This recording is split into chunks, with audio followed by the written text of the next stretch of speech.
ఇక్కడ ఉన్న ప్రత్యక్ష దైవ స్వరూపులైన సరస్వతి మాత పుత్రులైన ప్రతి ఒక్క విద్యార్థికి విద్యార్థినికి హృదయపూర్వకంగా నా అంతరంగంలో ప్రణామములు సమర్పించుకుంటూ గురుత్వం నుండి దైవం యొక్క పసిబిడ్డలైన మీ అందరికీ దైవం యొక్క ఆశీర్వచనములు పుష్కలంగా నిరంతరం ప్రవహిస్తూ ఉండాలని, మీరు స్వీకరించగలిగే స్థితిలో ఉండాలని సమస్త విశ్వానికి సమస్త గురు పరంపరకు నా ప్రార్థనను తెలియజేసుకుంటూ మీ ఈ వయస్సులో పెద్దల కంటే కూడా ఎక్కువ ఆనందమయ జీవితంలో ప్రస్తుతం జీవిస్తున్న మీ అందరికీ వెన్నెముక బ్యాక్ బోన్ స్ట్రైట్ గా ఉంచమని, బ్యాక్ బోన్ స్ట్రైట్, రెండు చేతులు జోడించండి. సరస్వతి మాత ప్రార్థన చేయండి. అందరూ ఒక్కసారిగా మొదలెట్టండి. Now ready, start.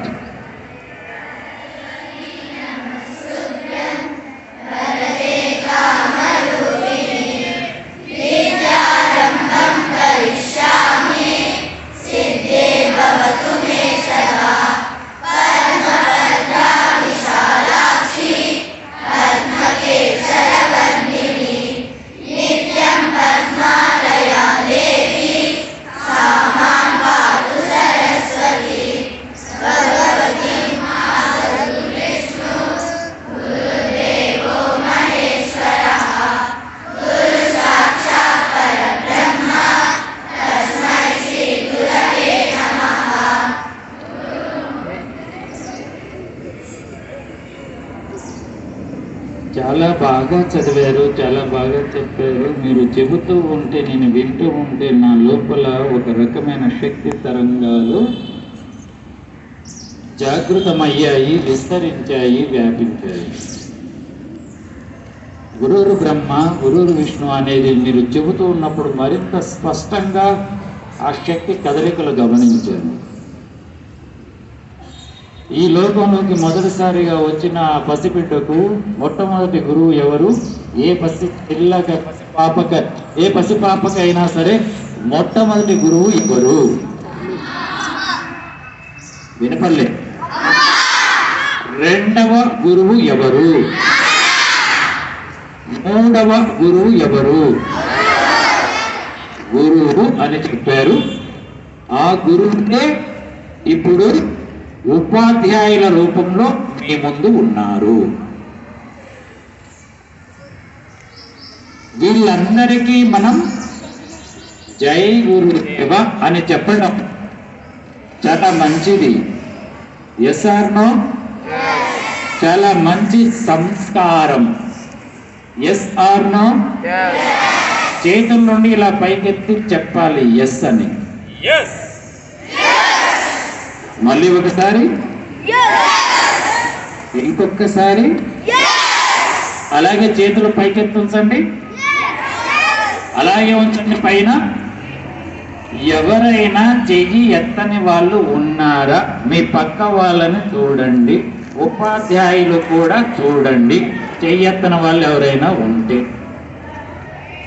ప్రధాన ఉపాధ్యాయురాలు గారికి, ప్రధాన ఉపాధ్యాయురాలు గారికి, హెడ్ మాస్టర్ గారికి విన్నపం చేసుకుంటున్నాం. వారు ఇక్కడ కుర్చీ ఒకటి వేసుకొని ఆసనాలు కమ్మని. ఓకే, రెండు చేతులు కిందకి దించండి. ఇప్పుడు రెండు చేతులు జోడించండి, రెండు చేతులు జోడించండి.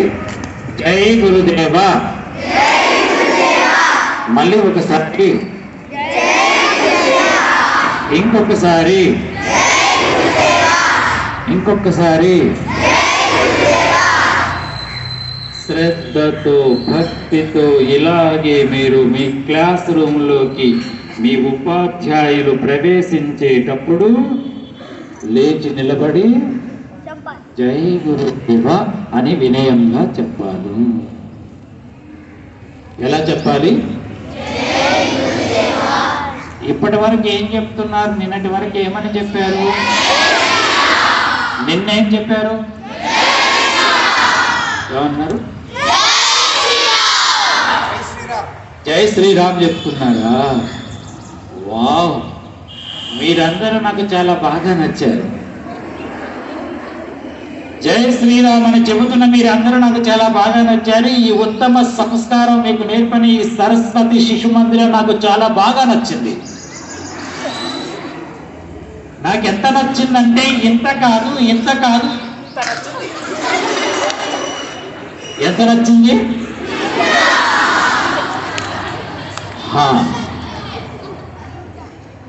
జై శ్రీరామ్ అని ఎలాగూ చెబుతున్నారు కాబట్టి ముందుగా జై శ్రీరామ్ అని చెప్పాలి, తర్వాత జై గురుదేవ అని చెప్పాలి. యోగము అంటే కలుపుకోవడం. యోగం అంటే ఏమిటి? జై శ్రీరామ్కి మనం ఏమి కలుపుకుంటున్నాము? జై గురుదేవ. మరొకసారి చెప్పండి. ఒకరికొకరు చూసుకుంటూ చెప్పుకోండి. మీ పక్క వాళ్ళ ముఖంలోకి చూస్తూ చెప్పండి. ఇప్పుడు ఇంకొకరిని మార్చండి. ఇప్పుడు ఇంతకుముందు అటువైపు చెప్తే ఇటువైపు చూసి చెప్పండి. జై గురుదేవా.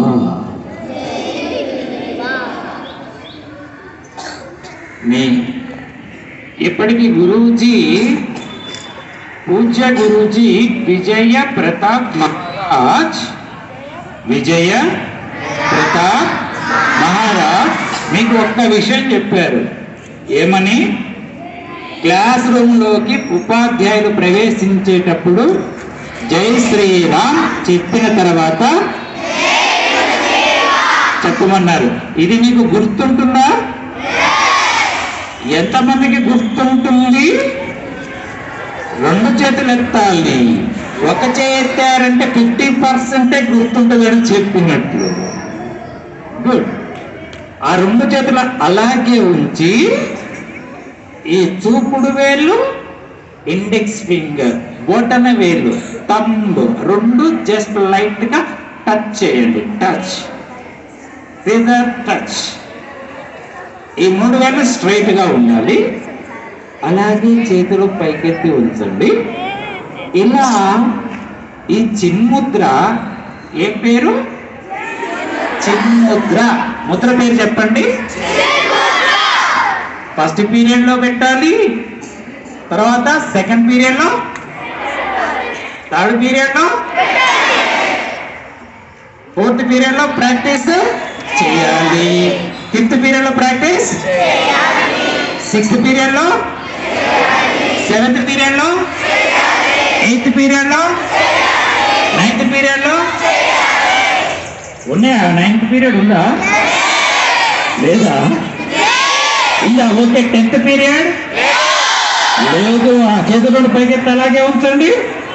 చేతులను పైకెత్తి ఇప్పుడు ఒక పరమ సత్యం గురించి మాట్లాడుకున్నాం. సత్యం గురించి. దేని గురించి? చేతులు పైకెత్తి చెప్పండి. ఆ సత్యం ఏమిటంటే బాగా గుర్తుపెట్టుకోవాలి. కష్టంలోనే సుఖం ఉంది. కష్టంలోనే సుఖం ఉంది. కష్టంలోనే సుఖం ఉంది. కష్టంలోనే సుఖం ఉంది. 2 చేతులు ఇంకొక గంట సేపు అలాగే ఉంచండి. దించండి. చేతులు చిన్ముద్రలో ఇలాగే ఉండాలి. వెళ్ళకిలా చిన్ముద్ర ఉదయించండి మంచిగా. ఇట్లా వెళ్ళకిలా ఇట్లా పెట్టుకోవాలి. ఇలా మీ కాళ్ళ మీద ఇలా పెట్టుకోండి. ఇలా ఉండాలి. అరచేయి ఇట్లా పైకి. ఓకే. అలా చిన్ముద్రలో కూర్చోండి. చేతులు క్రిందకి దించిన తర్వాత చాలా సుఖంగా హాయిగా ఉన్నది. క్లాస్ రూమ్లో ఇలా చేతుల కింద ఉంచి ప్రతిరోజు కూర్చుంటున్నారు. ఈ సుఖం, ఈ హాయి ఎప్పుడూ రాలేదు. ఇప్పుడు మాత్రమే సుఖం వచ్చింది. ఎందుకు వచ్చింది? చేతులు పైకి ఎత్తి పైన ఉంచి కొద్దిసేపు కష్టపడ్డారు కాబట్టి. ఎక్కువ కష్టపడ్డారు కాబట్టి ఎక్కువ సుఖం వచ్చింది. Yes or no? Yes or no? చేతులు పైకెత్తి చెప్పండి. కష్టంలోనే సుఖం ఉంది అనేది ఇప్పుడు కేవలం ఇన్ఫర్మేషనా ట్రాన్స్ఫర్మేషనా? ట్రాన్స్ఫర్మేషన్ అంటే అనుభవంతో నేర్చుకోవడం. చెప్పండి ఒకసారి. ట్రాన్స్ఫర్మేషన్ అంటే నేర్చుకోవటం, మనలను మనం మార్చుకునేలా నేర్చుకోవడం. చెప్పండి ఒకసారి. మనలను మనం నేర్చుకోవడం. ఓకే. జయ గురుదేవ. ఉపాధ్యాయులకి చిన్న విన్నపం. ఏ విద్యార్థులకైతే ఎండ తగులుతుందో వరుసతో సంబంధం లేకుండా ఎక్కడ నీడ ఉంటే అక్కడ ఆ విద్యార్థులని కూర్చోబెట్టమని విన్నపం చేస్తున్నాం. వరుస లేకపోయినా